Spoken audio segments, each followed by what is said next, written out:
Yo, what's happening, boys? Gonna make this a quick one because I got shit to do, but this is how I got, well, how I lost $1,700 trading NASDAQ this evening for the PM session.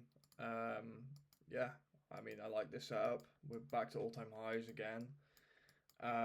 Going over the bias coming into the day. So, prior to 2 p.m., we had this 15-minute gap. So I said, cool, being at all-time highs, I want us to either trade into this and then we trade back to the internal liquidity, or we end up displacing through this and we start to come back into the range and we put in these equal lows during AM session. But I don't want to short to these with us being super, super bullish. So that was a bias, simple as. Yeah, 2 p.m. opens. We come lower. That's exactly what I want to see after 2 p.m. I want to see that 4-hour candle put in this bottom wick. And then, yeah, we had this short-term swing high through here. Real nice displacement through it. Exactly what I'm looking for. And then we pull back to this 1-minute gap. I'm in long. I actually entered in long when ES tapped into the gap. So where my tool is, that's exactly where I got filled. I was in with 11 micros on this, risking $400. As for take profit points, I just marked out equilibrium of this range. And then this is my break-even point, and then I wanted to see us come up and soup these highs inside this 1-minute fair value gap. So that was my take profit, where I was going to take 9 contracts off and leave 2 runs back to all-time highs. So yeah, starts looking good. We start seeing reactions out of the gap. Again, we have that internal liquidity sweep. We displace the upside, open up a new 1-minute gap, which just fails to hold. That order block was holding price nicely. We end up coming lower. We put in this SMT with this low. ES never gets there. Oh wait, no, I'm a fucking idiot. It's not an SMT. I'm done. Where was the SMT? I marked it out wrong. Yeah, this low, sorry. We put in the SMT here. ES never takes this low. So we get this. And then again, we get bought back up into the range. Well, we end up getting stopped out there. But after SMT, we see a bullish reaction.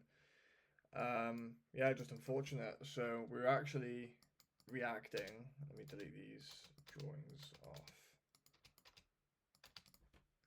We actually had bearish reactions out of this 5-minute, but again, with us being at all-time highs, I wasn't too worried about it at the time. I knew this was there. I just faded it. But instead, we come into that, and then a short model gets presented. Once we shifted through this low, pull back to this gap. Stops. I mean, your stops are either going to go this high, and you would have got stopped, or this high to be safe. And then, yeah, this has ended up running. But again, there's no context behind that for me. I don't like that setup. This could just be a stop raid. Maybe that's what we need to wait for next time, where we just take out the internal low as the internal stop raid, and then we get the shift. I think that's what I messed up on today, but we'll see. Yeah, see what price action brings. Yeah, didn't mind it. It was all right. We ended up just getting chopped up through here. Now this is AMD. We got accumulation, and then we got the manipulation. Now I'd expect to just see us run from here back to all-time highs. Yeah, it is what it is, unfortunately. But we'll see if this plays out. If so, then I know in the future that I'm just going to wait for this internal liquidity sweep.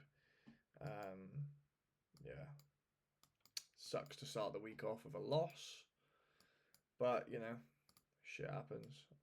That's a 3-trade losing streak now, unfortunately. But we move. We keep it moving. We'll keep managing our risk. And yeah, these accounts have been through ultimate NASDAQ-istan. So yeah, is what it is. I will catch you boys tomorrow for another trading day.